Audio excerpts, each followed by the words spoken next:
Hello, welcome back to another weekly live. My name is Laken, and I go live every Wednesday at 1 p.m. Eastern to answer any questions you have about goals, planning, life, whatever is on your mind. I'm going to give it a second to have everyone join, and we will kick it off with our first question, which is I almost clicked the wrong one, which is what are you drinking? I actually made myself a smoothie today because I want to go, instead of having a cup of coffee during the live, I want to run to Starbucks afterwards and get a cup of coffee because I don't know if this is the last one. So sorry for just now telling you, but they've been doing this thing on Wednesdays. After a certain time, all iced drinks are 50% off. So I'm going to go take advantage of that last one today. So I decided I would have a smoothie while I hang out with you. I also have my water handy, and there's clearly a theme right now going on in my life, which is I need to get the things done, and I need to not worry about them being perfect. Sometimes I'm like, wow, like there could be a baby here in just a couple of weeks, and I have a lot of things to do. So I've got to let go of the need to make it perfect. So if you are here live, I would love for you to share in the chat what it is that you're drinking while you're hanging out with us. And if you are part of the replay fam, thank you for watching the replay. I would love to hear down in the comments what you are drinking or doing as you watch the replay. If you're trying to multitask, I love it. I will always read the questions back so that it can be more podcast style. You do not have to stare at my face for the next hour. I thought I was going to burp there for a second. I hope that goes away too. I've heard a lot of people say like a lot of pregnancy symptoms will disappear like the second the baby is out. So like gas, I'm hoping that's one of those. The heartburn, hoping that's one of those. The nausea, which has gotten obviously much better since the first trimester, but I'm hoping that's also one of those. All right, we've got some water, coffee, water, lots of water. Everyone's staying hydrated today. It is so hot, pretty much no matter where you live. Right now it is so hot everywhere. So wherever you are, stay hydrated. Please, please, please. It is so hot out there. I'm like looking out as if I can like see the heat through my window. Like it actually looks really gross and gloomy out there. Drinking water and driving, decaf soon. On the other side of the pond, you got to stick to the decaf over there. Dr. Pepper, 0 sugar, Coke, water. Again, lots of water, lots of us staying hydrated. All right, let's do our second question that I always like to do at the beginning, which is what is one small win that you want to share with us? It can be a small win from the last week since the last time we chatted, or any time frame, any small win that you want to share. Y'all know small progress is still progress, and I want to celebrate all of your progress and all of your wins. So if you're here live, I would love for you to share in the chat what is your small win for the week. And if you are part of the replay fam, I would love to hear in the comments what is your small win. I always love when I'm like reading the replay comments, I can see the people who comment answering every question, and they just like do it under the same comment, right? So their first comment will be, this is what they were drinking. Their second comment will be their win. And then their next comment will be a reaction to one of the questions, and then they'll close it with our final question. I just love that. I need to remember to drink this though while we're talking, because I feel like a smoothie is one of those things that I can't just let it. It's not like coffee. If I let it sit here for an hour, it'll get cold, but it'd still be drinkable. I might be grossed out if I let this sit here for too long. All right. I kept our full pill. Oh my gosh. Our pool filter. I almost said that totally backwards. Our pool filter clean all week. That is an awesome win. I did all my weekly habits last week, every day. A key. That is amazing. That's so awesome. My horse and I got 7th at our show last weekend. Jamie, that is amazing. I have no idea how many people like and horses were there, but it sounds, the way you're celebrating that sounds like that's a win. So that is super exciting. I would love to see a picture if you were comfortable sharing in the Facebook group. I feel like maybe you did at one point. I could also be making that up. But a picture of your horse. And you set up your August action steps yesterday. I love that. Not too late to set up August. Just completed 2 years of having a weekly show on the Mensa education app. That's amazing. 2 years of a weekly show is very impressive. Ran an errand that I had been procrastinating. Oh, I completely feel that. Totally feel that. Amazing. All right. A couple of last minute's the very beginning. Y'all, my brain just does not work anymore. A couple of announcements. Last week on the live, I shared all of the plans for maternity leave. It's not going to look that different for you. There are still going to be 2 videos a week. There's just going to be a point where they are no longer going to be lives. There's going to be a period of no lives. If you want more details on all of that, go check out last week's live if you didn't get a chance to, and just watch the beginning. In addition to that, I'm pre-filming a lot of content over the next couple of weeks to have for maternity leave. And one of those is going to be a Q&A with my mom. And if you have been around for a while, we lived not with, that's a long story I'm not going to go into, but we lived here in Chicago for a couple of months during the holidays of 2020. And so I not only had my mom alive, but she made an appearance in a lot of those vlogs during Vlogmas that year. You may also remember her from the engagement vlog that she vlogged the weekend of our engagement. My mom is the best. So we're gonna kick off what might become a series. I don't know. We'll see how it goes. Y'all always ask for her, so it might become a series. Maybe it's not like a pre-filmed Q&A regularly. Maybe it's like she is on the live on a regular basis at some point. Although as I said that out loud, I'm like, who's gonna watch the baby? Because Sam definitely is working at this hour. So my mom and I are both on the live. I don't know how that would work. Maybe the baby's here. Maybe it's all 3 of us. We'll see. But this one is going to be pre-filmed. But if you have any questions for my mom, it can be for me also with my mom. All the questions so far have been for her, which is totally fine by me. You can go to the community tab on my channel page. If you can't figure it out, I'm going to leave it linked after the live is over, and submit questions for that Q&A. I'm so excited. My mom is the cutest. Okay. Let's take that down. Finally got my driver's license right before your 30th birthday.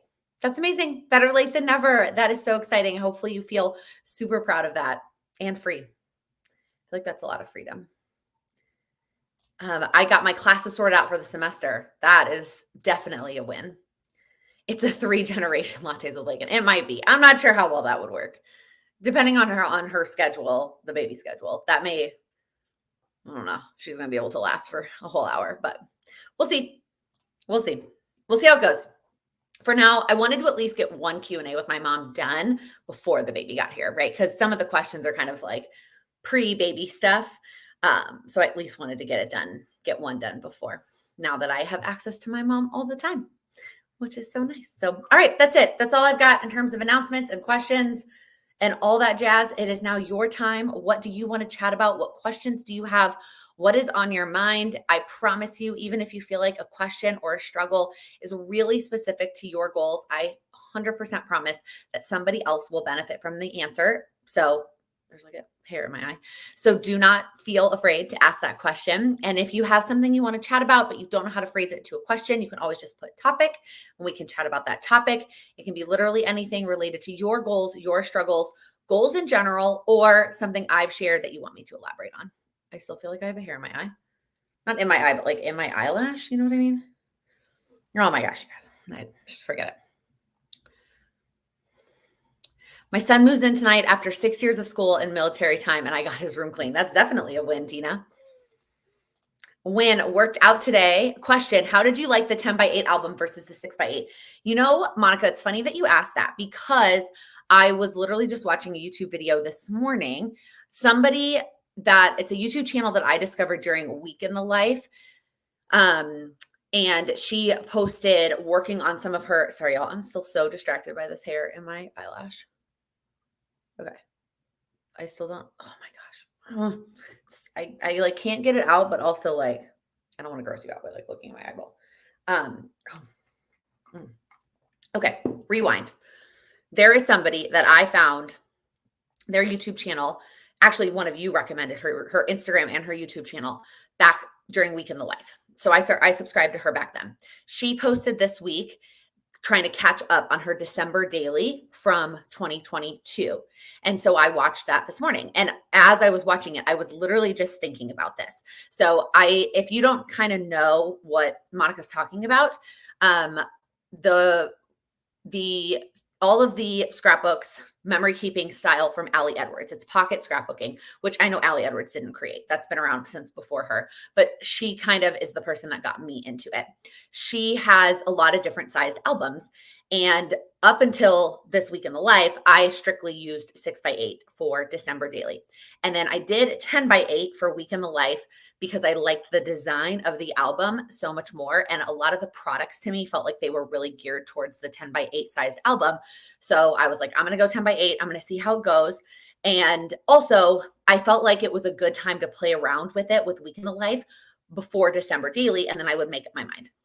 So as I was watching that video this morning, I was literally thinking about this topic, thinking, do I want to try and go 10x8 for December daily, or do I want to stick with 6x8? And I think the conclusion that I came to is that I'm going to stick with 6x8. Now, never say never, right? The products may come out in a couple of weeks and I might completely change my mind. And I love the 10x8 album and I want, all the products, whatever. But knowing myself, this will be I want to say it's my fifth. 19, 20, 21. Yeah, my fifth year doing December daily. But my first year trying to do it with a newborn. When do they not become a newborn anymore? When do they transition from newborn to like infant? Maybe she won't be newborn.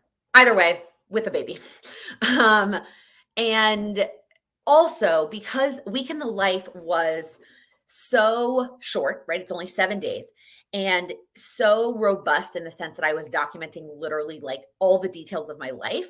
I felt like I could get away with the bigger pictures, and I did some big pictures of the rooms in our apartment and things like that I don't know that I want to try and do that for December daily. Like I like to keep things simple. Now, if I do a 10x8 album, I wouldn't have to do a 10x8 every page, right? I even in the 6x8 do that sometimes where I will have like a 3x8, it like intermittent if I have a really short story or like one photo for that day.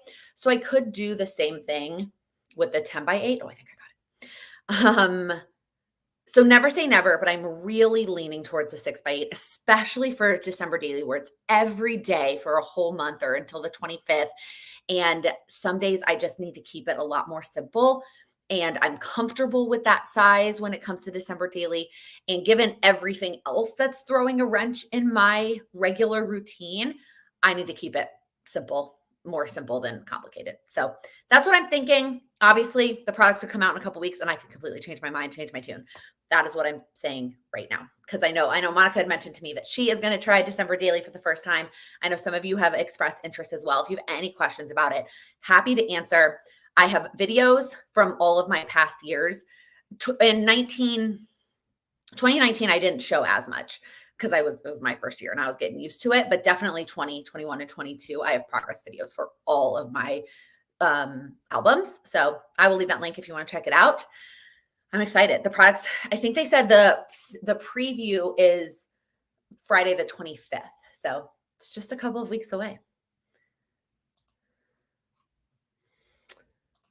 Okay. I'm struggling with keeping a food journal. I've used MyFitnessPal. I know that when I'm really tracking macros, I do a lot better with weight loss. Any tips? 100%. So a couple of things. One, tracking all of your food is a big undertaking. And what a lot of people will do is go from not tracking anything to tracking everything. And that's a big jump. So what I would recommend more is inching, breaking it down, making it smaller, and start with smaller steps. So start by just tracking one meal, or you can either do it, you can do it one of two ways. You can either track just one meal, which is what I find people lean more towards when I give them these options, or tracking one day. And like I'm tracking this whole day and I'm just doing 1 day a week or 2 days a week and working your way up that way. But going from 0 to 100%, that's 21 meals plus snacks plus potentially drinks. That's a lot of tracking. So the other thing you could do is just track one macro, but try implementing it in a little bit of a smaller way. Number 2 is having the methodology or the system that works best for you. For some people, it's going to be an app like MyFitnessPal. For some people, it's going to be just writing it down. For some people, it might be just like typing it. And then I've also heard people where they take photos, which kind of going back to breaking it down. One other option is a small step is just tracking the actual food and not actually worrying about the macros or the calories and just focusing on the actual food objects. And that's a smaller step. And then work your way up to tracking the actual macros or calories, etc. The last piece of that is it's never going to be perfect. So we've got to let go of perfection. And so if you're tracking with specific goals in mind for those macros, I am also, I feel like I don't need this disclaimer anymore, but in case I do, coming at this not with any sort of health certification. I understand that. I've been told that in the comments. Coming at this from a habit building goal mentality. What I've seen work for other people that I've worked with. Okay, letting go of the perfection because it's never going to be perfect. You're not going to be able to get it right 100% of the time. So if you're comfortable having a range of the macros or the calories that you're trying to hit, and that way you know that you have a little bit of wiggle room. I promise you can still lose weight and make progress without it being 100% absolutely perfect. Not me trying to get it to work in Notion so that when I plan my meals for the week, recording of what was eaten is simple as a checkbox, and I only need to log snacks and other foods. Hey, if that works for you, that's totally an option, especially if it's a system that you already check in with, right? Like I know I've had so many people ask you'll understand the relation here in a second. So many people ask to have the community not be on Facebook. They're like, I'm not on Facebook. I don't want social media, blah, blah, blah. That's great. And I understand where they're coming from. I'm not going to go onto a different platform that then we all have to learn and check in with a different platform. So if you already regularly use Notion for other things, goals, work, etc., if you can get your other goals in there too, that I think is awesome. The other thing that I will say that I know helps people that can work is pre-tracking and knowing that you can always change it, right? So if you decide that I'm going to have these things for dinner, these things for lunch, spending an hour getting that pre-tracked, and then you can always adjust it. It's not set in stone, but it saves you time on a daily basis if that is in fact what you end up eating. So hopefully some of those suggestions helped. Nikki, I know you use the Pomodoro method for work mainly. Do you feel the method would transfer decently to things like household tasks or similar? 100%. Yes. I use it for work mostly. I use timers for household tasks and things like that, but I don't typically use the Pomodoro for a couple of reasons. One, I just don't like I'm not doing it for long chunks of time. It's like I need to do one thing, so I'm just going to set one timer. The other thing is if I'm doing like a household task, if I'm doing anything physical right now, 25 minutes is a little long. Like when I was doing cleaning before my family came into town, I did like a 15-minute timer to like clean and a 15-minute break. Physically, that's just what I needed. So everything is so freaking hard right now. So 100%. I think you can try it. We actually were talking about timers last night on the community call, and I was reminding people that the Pomodoro technique, the 25-minute work and 25-minute break, I'm pretty sure that the studies that he did to figure out that cycle were more work type tasks. So if you're going to use timers for other things, keep in mind that you might want them in shorter or longer spurts. You might find that 25 minutes, like thinking about doing something for 25 minutes, that might like totally freak you out and overwhelm you and be like, I can't possibly think about doing that thing for 25 minutes. Set a 10-minute timer, right? Make it smaller. Or on the flip side, you're like, I know 25 minutes is not going to be enough for me to get in the groove and actually make a dent in whatever it is that I'm working on. So I'm going to set a 45-minute timer. So just timers in general, I think can be really beneficial and not necessarily marrying yourself to that 25-5.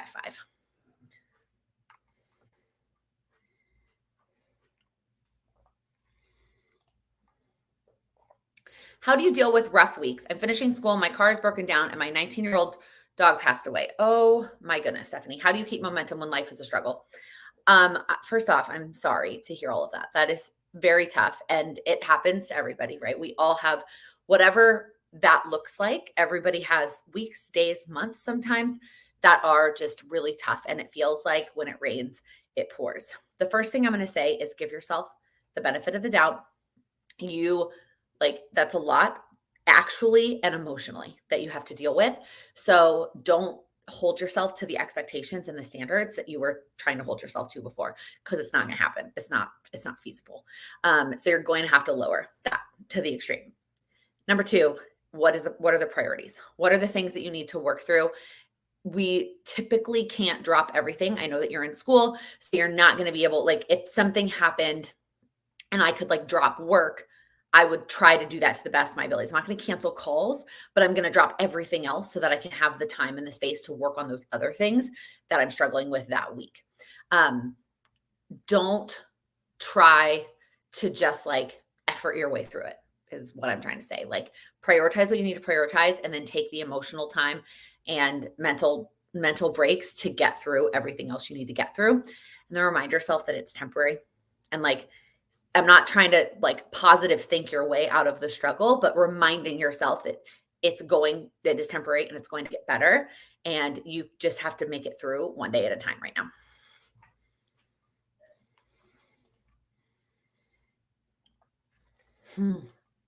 Nicole, having the last of my iced coffee, working on the priority list at work that you suggested last week. I love it. Hope you're feeling okay. Question. I'm really trying to pair my to-do list so I'm not feeling unsuccessful. Do you recommend a brain dump list, a running to-do list? Where should my ideas that always pop up go? That's a great question, Jennifer. And the answer here is, you're not going to necessarily like it right away, which is that it's going to have to be what works best for you. Some people are better at, like, and I've talked about this before. There's like two types of people, right? There's the type of person who can make this massive to-do list, looking at it, that they're not going to get it all done. They know that that list is too long and they're not going to get to it, but they don't feel unmotivated by that. They know that they're going to get through what they can get through, and then they're going to move everything over. Then there's the person that needs a more realistic to-do list, which sounds like that's what you need. And that the list that's in front of them is more realistic. So what I mean by that is all the other things can still be on a list, but that list needs to be out of sight. That list needs to be not in your head, because when it's in your head, all the things get the same priority. I heard that on a podcast recently. I couldn't tell you which one. Every time I reference, like, I heard it on a podcast, whatever, I always get like, which podcast? And I'm like, I couldn't tell you, because I listen to so many, and at this point, I for sure can't separate them out in my head. So what they said though, is that when it's all in your head, it all gets the same level of priority. Your brain is prioritizing it all the same and thinking it all is going to take a massive amount of time, and it just is so much bigger. So I do think you need to get it out of your head and down on paper, whether that's on a computer. It doesn't have to mean physical paper, right? It could be on a computer. It could be on a list on your phone, wherever. But it needs to be out of sight. And then your more realistic to-do list, and whether that to-do list is for the next 30 minutes, whether that to-do list is for a half a day, whether it's for a whole day, it's more realistic to what you could actually get done. And if you find yourself still overestimating, make it even shorter, right? Cut things.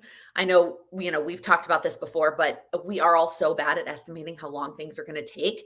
So if you are the person that needs it to be more realistic, err on the side of caution and cut things down and have less things.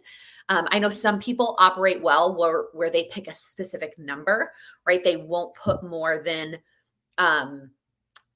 3 things, right? The top 3 for the day. Who is the guy who talked about the top 6? I forget what that methodology is, where he's like, you put your 6 things down. That feels like a big number to me.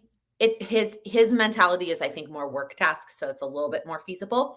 But that is how I would operate from, is have your big to-do list somewhere else that is out of sight, that you can always add to. And the one right in front of you is the more realistic one. Yes, getting it out of your head, but not in front of your eyes. That's a great way to think about it.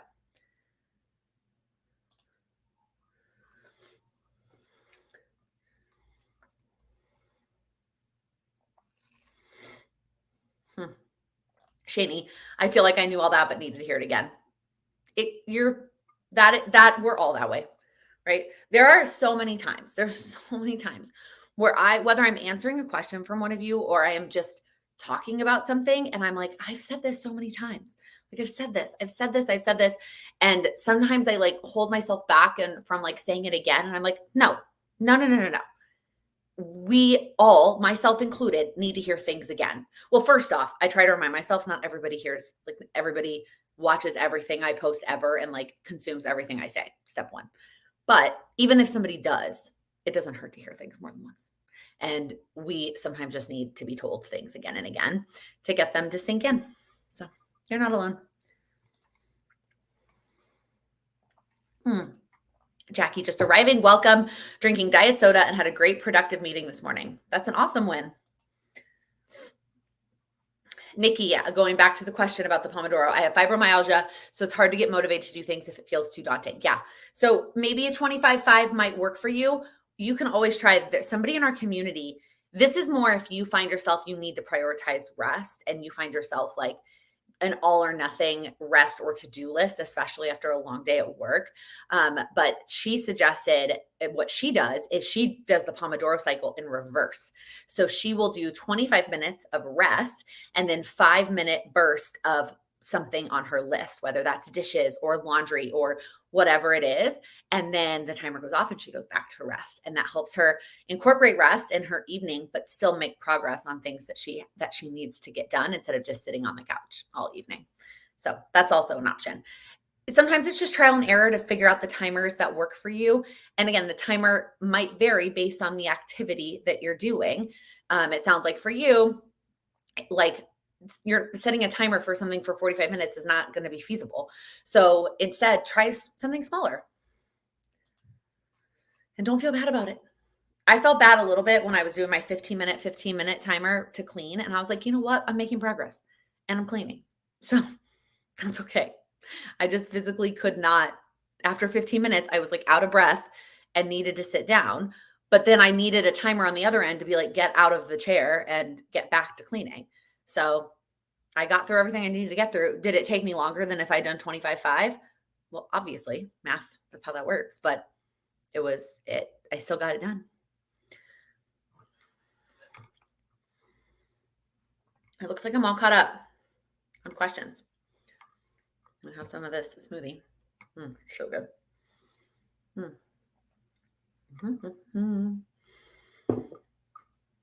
What else is on your mind? What are you struggling with? What do you need?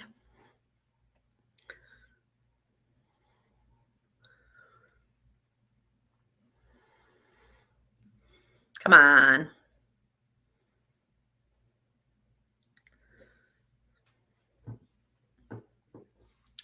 Allison, I've just been diagnosed with ADHD later in life, so trying to control my to-do list to be manageable. Obviously, I cannot give any specific suggestions to your diagnosis. I don't have any qualifications to do so. I think it's the best reminder that I can give you is more mentally that where you are at, like being diagnosed with something at a different stage in life, you cannot compare yourself to prior you because you even if you were the same person, right? You just were undiagnosed, but you were functioning in a way based on that information. Now you have new information. So you can't worry about what you used to do or what used to work or not work. That doesn't matter anymore. And it's it is frustrating because you're like, I have to find a new way to do something and a new way to have it work for me. But focus on like, okay, now I have the information and I can figure out how to make it work for me instead of like anything related to the past. It's over and it doesn't necessarily matter. And now you might have to work on some trial and error to figure out what works for you. But sending you all the good vibes there. How do you stick with executing the things that you wrote in your schedule? Oh, Viv, I understand the question. It is a smidge, like my answer will likely vary depending on what are we talking about? Like, are you talking about work-related tasks? Are you talking about personal tasks? Are you talking about goals? Are you talking about things that are within your control? Like I guess my follow-up question to you would be if you don't stick with something that you wrote in your schedule, what is causing you not to stick with it? Is it that something earlier in the day took longer. And so you actually don't have time for it, because that's something figuring out. I know I already said that we're really bad at estimating how long things are going to take. So I tend to overestimate, because if I get behind, I won't stick to what's there because I don't have time to stick to what's there.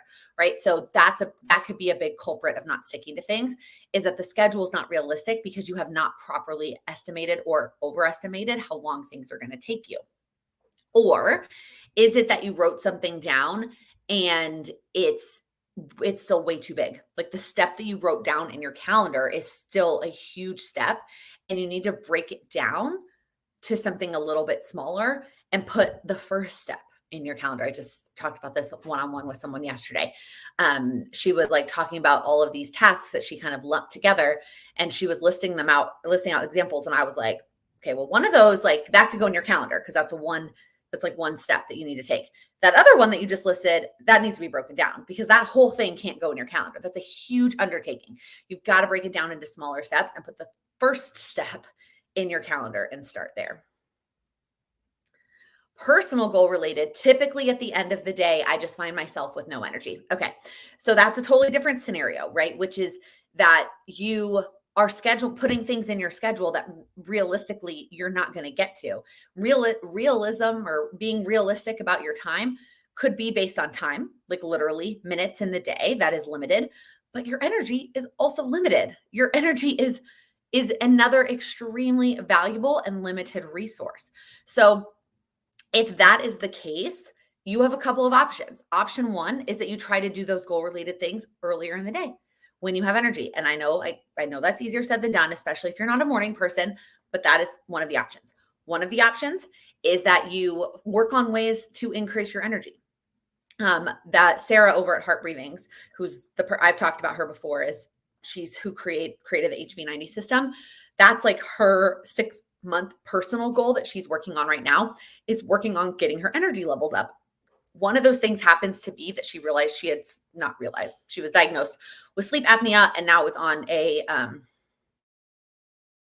why can't I think of the name of that machine? And seeing how that helps in increasing her energy, right? But focusing on that piece of it, as opposed to just trying to will your way through doing a step that you don't have any energy for. The last thing I will say here, specifically to that, is it doesn't have to be all or nothing. So here's our lovely friend, the spectrum. And when you are done at the end of the day, and maybe you're like, nope, at the end of the day is the only time that I can work on my personal goals. So on one end of the spectrum, you have all the energy in the world to do all the things you want to do and to make the most of the time that you have. I'm going to break it to you. Unfortunately, most of us are not going to be at that high end of the energy spectrum if you spent all day doing something else. Like, you depleted some of your energy. The other end of the spectrum is what you're saying here, which is you have no energy. There are definitely days, 100%, that you have no energy. That does exist. But my guess is that you're somewhere in the middle. And maybe you lean more towards the no energy, right? Maybe you're more at like the 25% mark, the 30% mark. My guess is it's not no. So I would try to work on, it doesn't have to be an all or nothing. What is the one thing I can do? Going back to our timer conversation, can I set a 10-minute timer and do something for 10 minutes? And so instead of, I know your original question was executing things on your schedule. Well, instead of scheduling hours of stuff because you have the time, you schedule 15 minutes of something based on your energy and not worrying about the time that's not going to be used.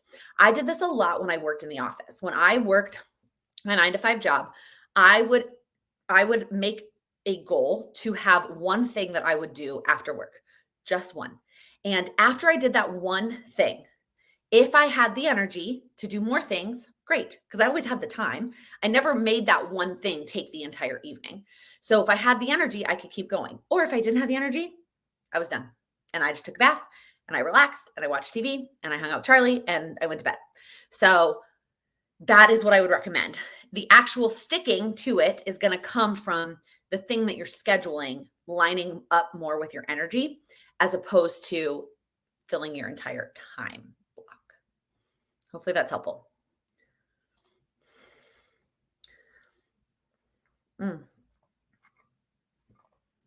Some more conversations about Allison's question about being diagnosed with ADHD. Key asked, is it getting it done or remembering what to do is the problem with the to-dos? And Allison said, remembering is a big one, but getting started, simple projects seem so big. And then Aki said, I definitely know that feeling. And I got one advice from the community that worked for me, which is put on music that you like, gives you dopamine, and do the thing during the song. And when the song is done, you can stop if you want to, or keep going if you want to. I love that. Yeah, Aki, if it is, or Allison, if it is more getting started because the simple projects seem so big, likely they are big. Whether you have a diagnosis that you're struggling with or not, big simple projects can still be very big. So break it down into smaller steps. Break it down. You don't need to tackle the whole project. You just need to tackle one step. And then I love a key suggestion. Turn on a song that you love and just that's your timer, is the amount of that song. Okay.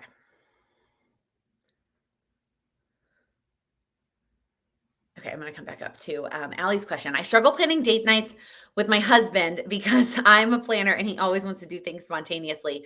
Do you have suggestions to meet in the middle? I struggle with moving tasks. I'm laughing because I can very much relate to this question. And in fact, in an upcoming video, it's going to be up in a couple of weeks, talking all about an ideal week.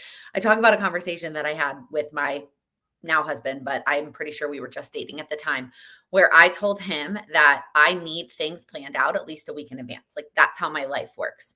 I need a week. And if something comes up in a shorter time frame than that, I might say no. And because I'm not necessarily going to move things around, it's going to depend on what the thing is and what else I have going on and what my week looks like. So know that if you want something like for sure on the calendar, we need to do it a week out. And that has worked. Has worked for us. Now, does that mean that things don't pop up? No, like things pop up all the time. And there are times that I do say yes, right? There are times now that has gotten better over the years because I have left more white space in my calendar. So then when things pop up, I have the extra space in my calendar to say yes to those things. But there are times I still say no. If it's impromptu, I'm like, no, I'm not. I already have something planned, or that's my downtime or whatever it is. And I'm like, that's too short of a notice. The other thing that can sometimes be a good balance of this is planning the time or the date, but let the activity be spontaneous. Now, we like to see shows, so that's not always an option for us because we're going to buy tickets to go see a show. So that works in my favor. But like even picking a restaurant, like let that be the spontaneous piece of it, is like the activity that you're going to do. So I think it's just finding a balance between the two. But knowing that neither of you is going to go extreme one way or the other, right? Your husband's not likely going to plan date nights 2 months in advance, but you're also not going to impromptu go out tomorrow night. So there's somewhere in the middle.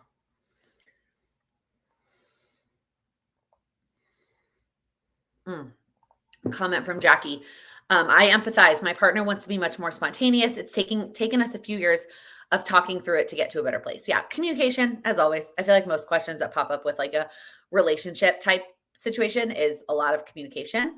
Talking about what your preferences are, what their preferences are, and then what's a compromise.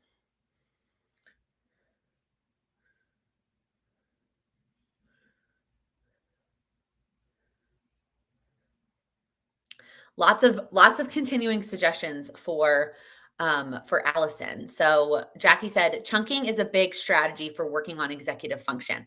Smaller tasks until they feel feasible. It doesn't have to be. I love this, and I know there's a lot of phrases in here that you may not be familiar with. Executive function and chunking. What it comes down to is breaking up those habits into small things, and then the other piece of this is not feeling bad about it.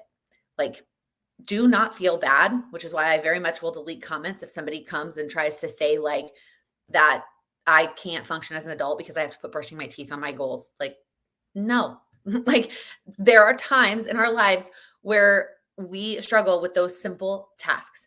You break them down into the smallest possible step, and it might feel silly. It might feel small. It might feel like, well, every other adult in the world can do this without having to write it down. First off, that's not true. And second off, even if it is, it doesn't matter. It's tough for you. You write it down and work on it. And then once it becomes more feasible, then you can increase it and add something else. Something from Nikki. For remembering, I rely on to-do lists and put everything on my Kanban board in my office to help combat the memory issues I get from ADHD and fibro fog. I'm referencing Sarah again, who is the person that created HB90. Her latest video, she talks about how she likes having her tasks in multiple spots at one time. And I commented on the video and was like, same. Like, I will have a task in my Google Cal. It is on the Google Doc that I use for my HB90. I'm talking more specifically for me work tasks. It's on my weekly page, and then it's on my Kanban board, and then eventually it's on my daily page. Like, I will write it in 1,000,001 places and not feel bad about it. Excuse me. Sorry, guys. The friggin' gas.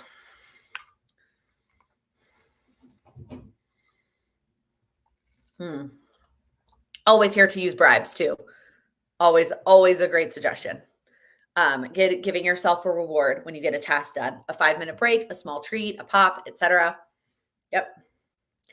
I am not above bribery, especially to get started, right? Especially to to kick it off and start with something. Or it's at the end of it.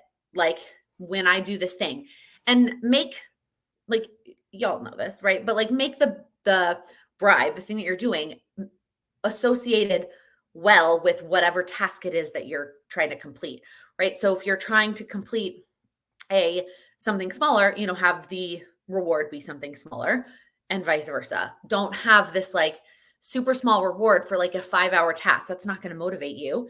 And then on the flip side, if you need to do that to get started, do it. Like if you need to do the opposite of that and you need like an hour break after a 5-minute task, do that. I'm not going to tell you not to do that, but don't do it the other way around. Don't think that like a small, like tiny reward is going to motivate you to do 5 hours of work. That's really more what I'm saying.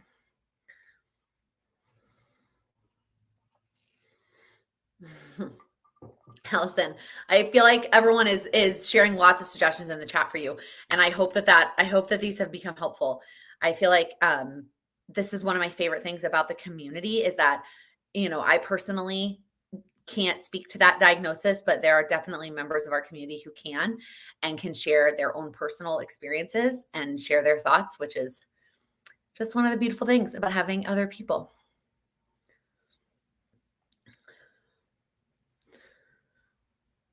Oh, I know it's Thea, right? I know I've asked you this before. And I only get confused because we have friends who have a daughter named Thea, spelled the exact same way. I also have ADHD and have been interested in starting a Kanban board, and this conversation is motivating me to actually do it. I love that. I shared all my thoughts on Kanban boards. I'm pretty sure that was in last week's live, towards the end of last week's live. Yeah, I'm pretty sure it was last week's. So I think it's absolutely helpful. For me, the biggest piece of it is seeing the progress. Like being able to see the done sticky notes that is the dopamine hit for me, is moving the sticky note from the doing section to the done section.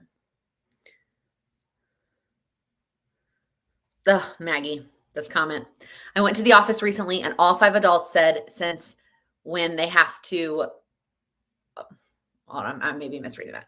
Regardless, all 5 adults said they have to write down brush teeth, myself included. Oh, since working from home. Yeah, it's fine.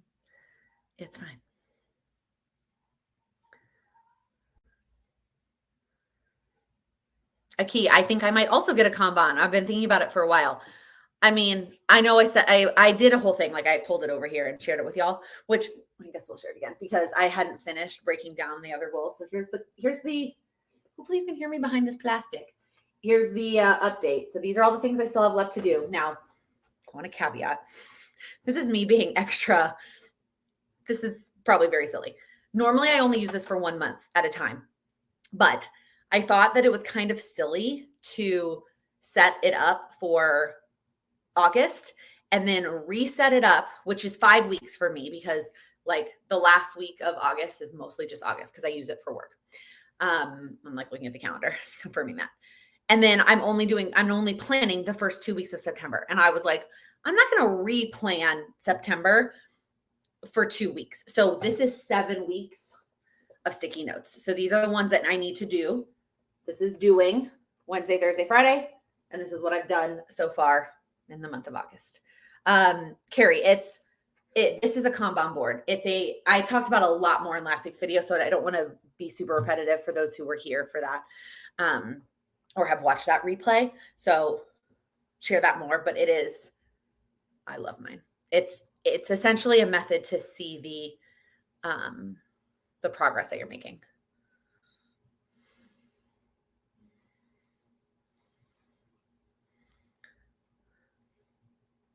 I have to write down washing hair, and I still have weeks when I forget. Everybody has their own things. Everybody has things that they could not fathom not doing. Whatever that is, because they just look at themselves or the way they feel or whatever. And then we all have our things that we struggle with, and we're all different, and it's all okay. I like this. I want to use the board for things that me and hubby both do so we can easily see what's left. That's kind of a cool idea. That's actually a fun idea to do. This would be a someday thing for me, obviously. When kids are older, the household chores and moving them over, and the sticky notes could be the colors could be by person instead of for me, it's by goal. Some people have perfect memories and the ability to never forget a task, and the rest of us are human. I feel the same way, Jackie. Or I feel like those people, I think everybody has something that they probably drop the ball on.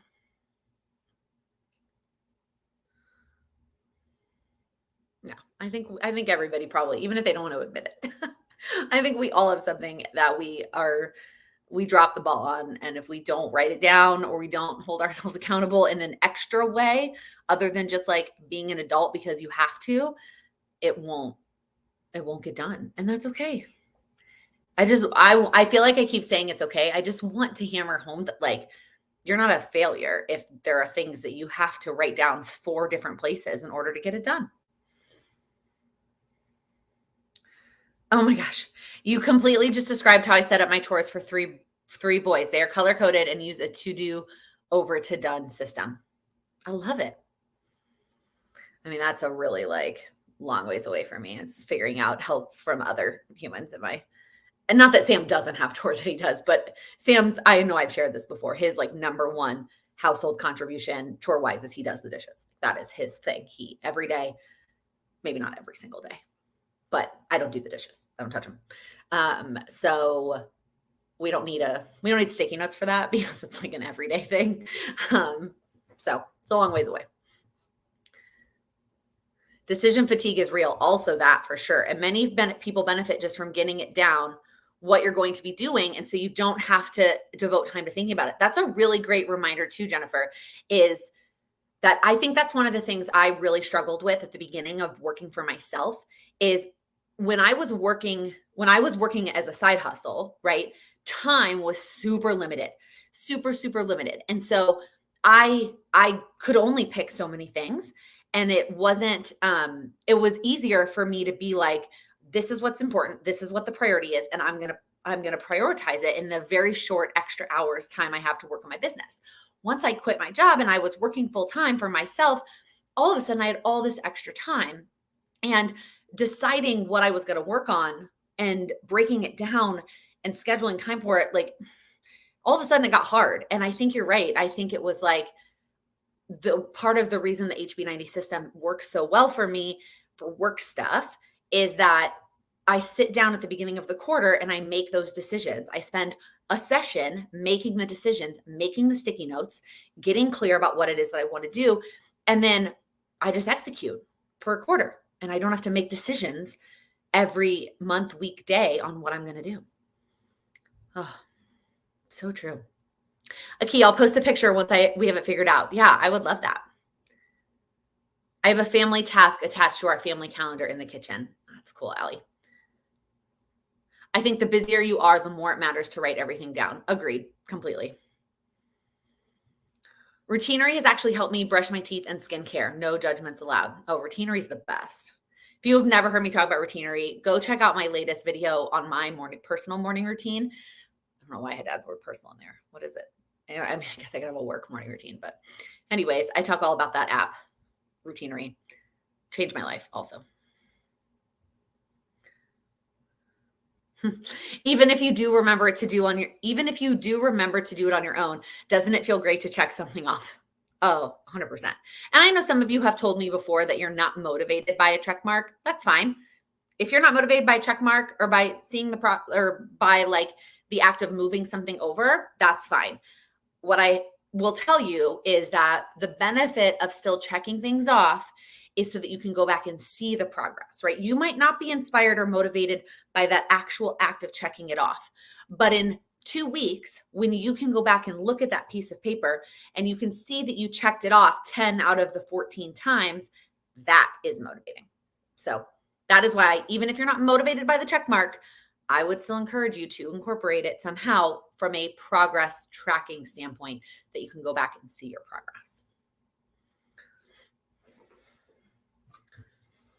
Just a little thing I wanted to add on to that. All right. Any other questions? I feel like this has been a great conversation. And I feel like we need a whole, I don't know. I said this in the last video. In terms of Kanban boards, I'm not the expert. I didn't create the idea. I mean, Sarah didn't even create the idea, but I didn't even create the idea of the version that I use. I got it all from Sarah and a lot of it within her course. So I've had people be like, can we do like a whole Kanban board like workshop? And I'm like, that is not my, like, I use it. I share it because it is a personal tool that I use. But I would highly recommend utilizing Sarah's resources, her YouTube channel, her course, to help you with it if you do need help with it. I can answer questions all day long about my personal one, but my personal experience with it, but I'm not gonna, you know what I mean?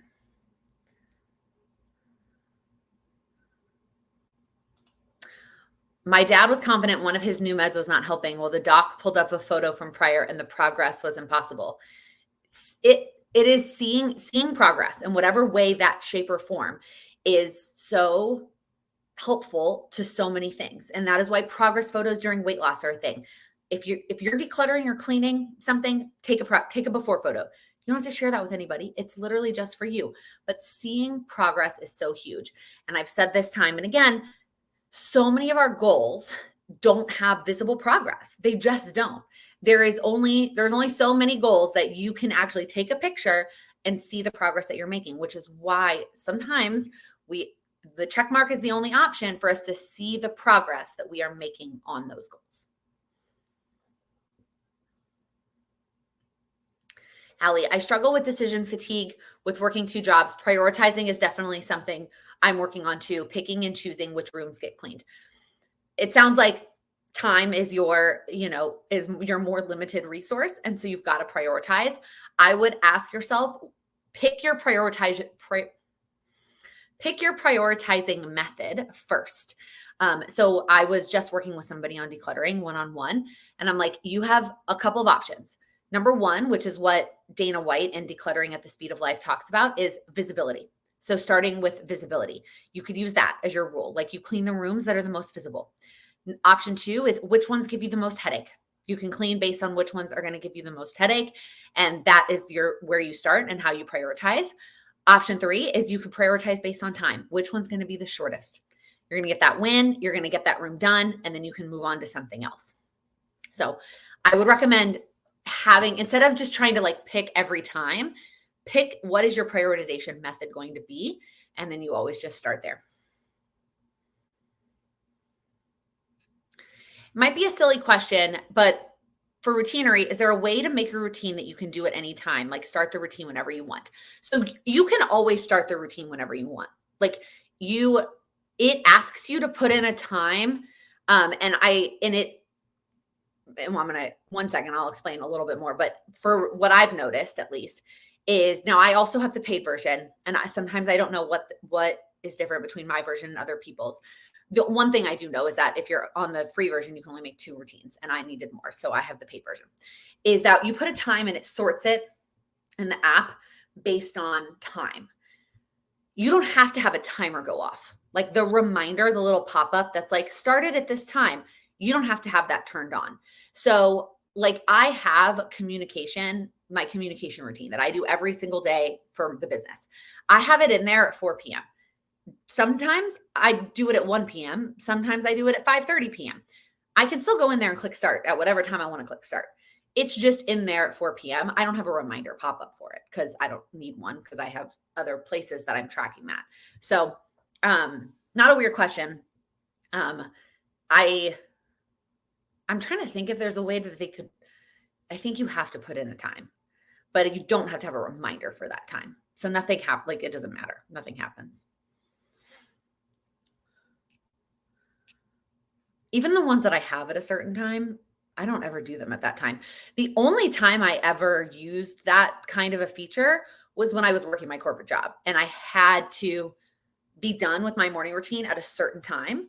So therefore, I had to start it at a certain time. And so that was the start time for that routine. That's the only time I've ever used that kind of a feature. Otherwise, I'm just like, I go when I'm ready to start the routine, I go in there and start the routine. Okay. Oh my gosh, it's already 56.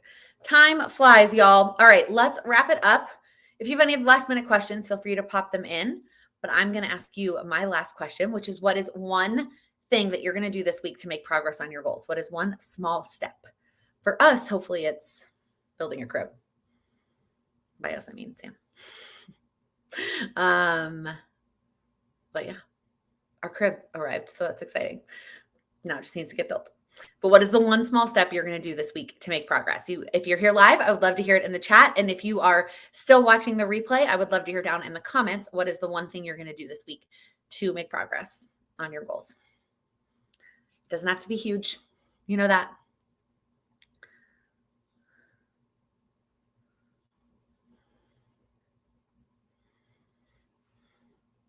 Buy my textbooks. That's exciting. That's such an exciting step. I will keep playing around with the app and might do a trial month of the paid version. Again, I think the free one, I feel like it's kind of the same stuff. The big difference is that you can have more than one routine. So you can try the free version and just see if you use it for that one routine. Have a picnic with my middle son for an intentional one-on-one quality time. I love that. Plan out your photos for memory keeping. Train the new hire who is taking your job in 3 weeks. Oh my goodness. That's amazing. Do a yoga session by video today. Implement my new lunchtime routine. I love that. Figuring how to Kanban board and some studying. Review data for a paper. So many steps. So many of y'all studying in school and all of those things. I love hearing about all your progress. Thank you again for another great live and hanging out with me this week. If you wouldn't mind giving this video a thumbs up before you head out, I would greatly appreciate that. And if you're new here, please click that subscribe button. I upload new videos every week focused on helping you achieve your goals. Thank you so much for watching. Have a great rest of your day.